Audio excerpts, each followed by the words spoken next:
The 22-year-old Ains has over 154,000 followers on TikTok. Ains is a biological female and has been on testosterone since August 2022 and got top. Talking about a female here who has gotten, testosterone and everything, has had top surgery.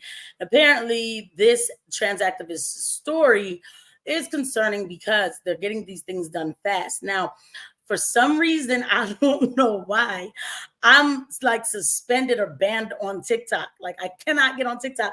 And the problem is I've never done anything on TikTok. So I don't know. Why am I telling you guys this?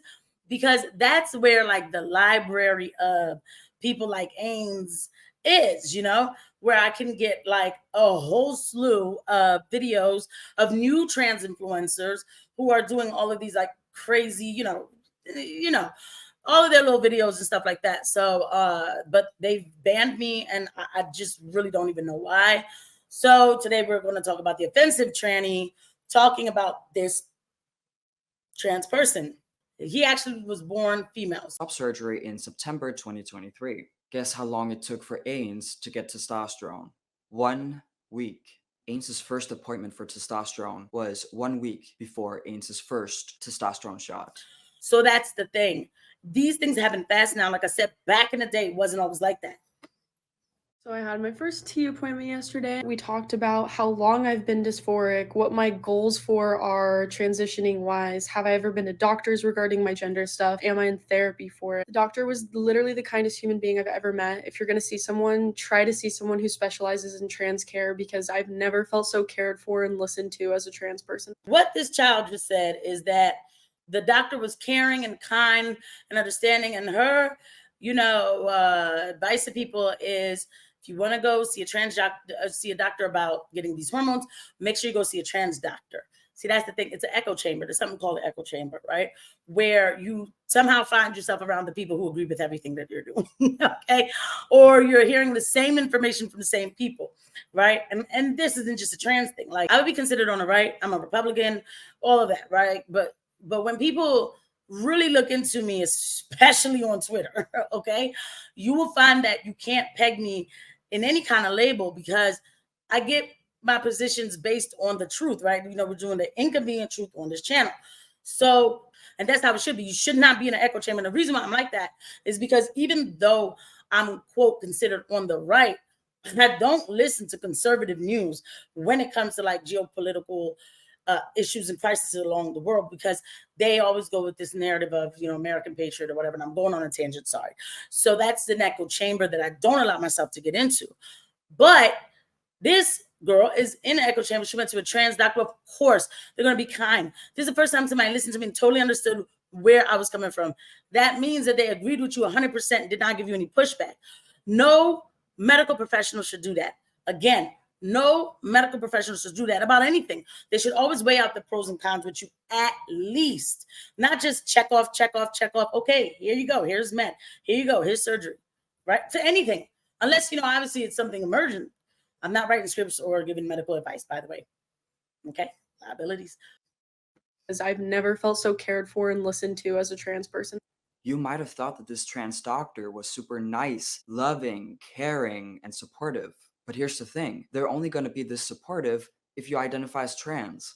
I used to have the same opinion about my trans doctor because she was super sweet and affirming, but it doesn't matter. We're human beings first, not trans. Doctors, psychiatrists, and therapists need to treat us as human beings first. It took me years to understand that my trans doctor wasn't the person I thought she was. I almost thought she was a saint, a lifesaver, and so on. But I've been honest about this before, I didn't experience gatekeeping. It took me 6 months in total to be on testosterone. It took me 3 appointments, under 3 hours in total, to change my entire life. And I gotta say, it's only due to pure luck that I'm happy today.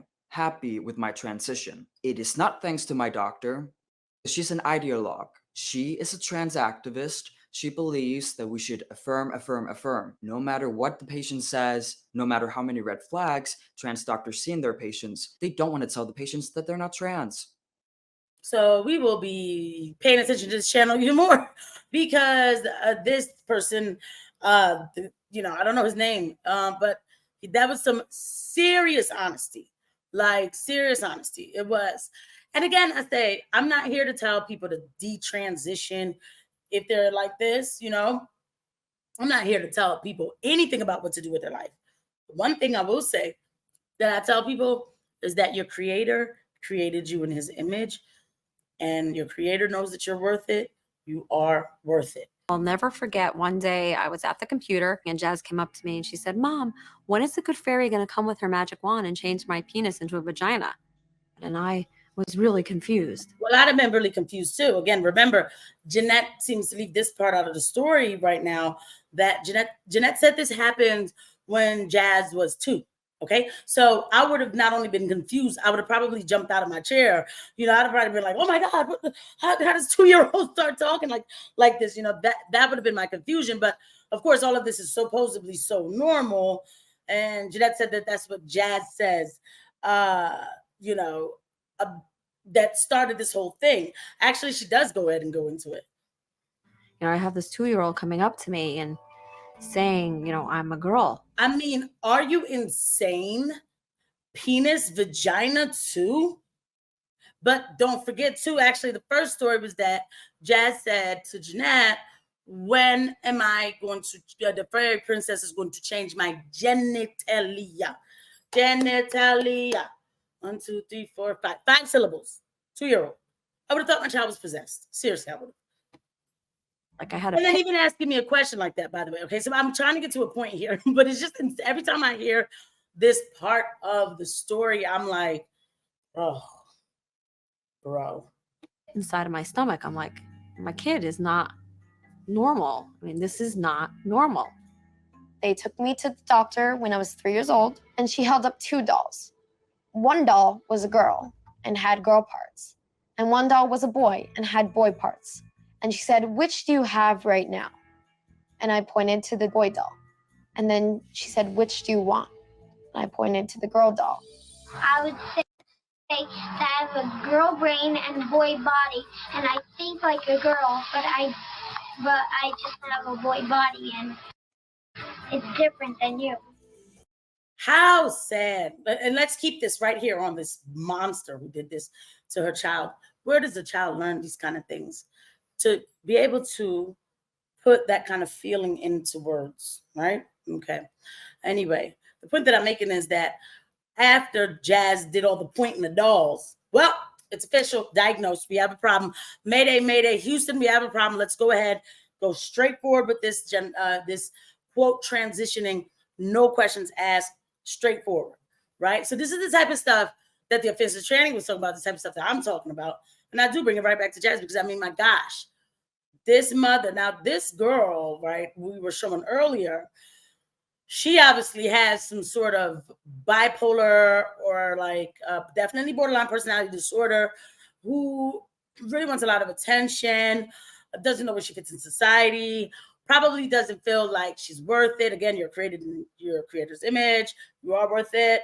So now it's a call for attention. But the problem is this child, that girl, she already has had a top surgery. All kinds of changes has happened to her. Jazz was given this to him by his mother, okay, by this monster. And what now that's an issue because, you know, again, we always talk about this, like, because what child talks like this, you know? And then everybody's all too happy to write the scripts, you know? So medical field, everybody's a culprit in this situation, you know? And it's sad. It really is sad. Let me just say this too. If you have somebody who's dealing with this problem, don't just leave them alone. Like if they become a danger to themselves and others, like that's different. Like if they're like, you know, constantly having tantrums and stuff, and then they're trying to hurt you or somebody else or themselves, like, yeah, I'm not telling you to take on some crazy problem. But to a certain extent, I wouldn't say just stop talking to them. You know, I would really try to understand where they're coming from. You can be against this type of ideology that has destroyed children and indoctrinating kids, and still say to the person, like, listen, I'm going to still talk to you. We're cool, but don't ask me to promote anything that you're doing And don't expect me to slow down on anything that I'm saying. As well as chosen families and everything that goes along with that. That is why TikTok is one of my favorite places, because I get to find that community among people who I find similarities with, and we can bond over things. Right. You want to make the bubble you're living in even smaller. I get it.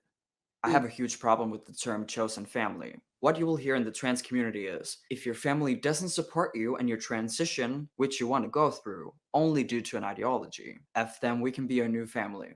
Talk. That's a problem. So again, you know, this is a reality. So to even end this off with what's really happening here, sometimes you got to put the phone down and say, I got to go outside. Let me go see my family have dinner. Okay. Because you can't get so sucked into the meta world where you don't want to go outside. That can happen to a regular person. Okay. Now, add all of this on with the severe anxiety that this child has, clearly, the identity disorder, everything, and now the mutilation that's going to come with that. Okay. So now what you get is a person who is like, I don't want to hear opposition, so let me make a show. That's dangerous. And we talked about echo chambers before in the beginning of this episode. So there's a lot going on. The culture aspect of this, I'm really now starting to pay attention to. So keep it locked right here while we go through more of these videos. And thank you for watching. I'll see you guys at the next one. Bye.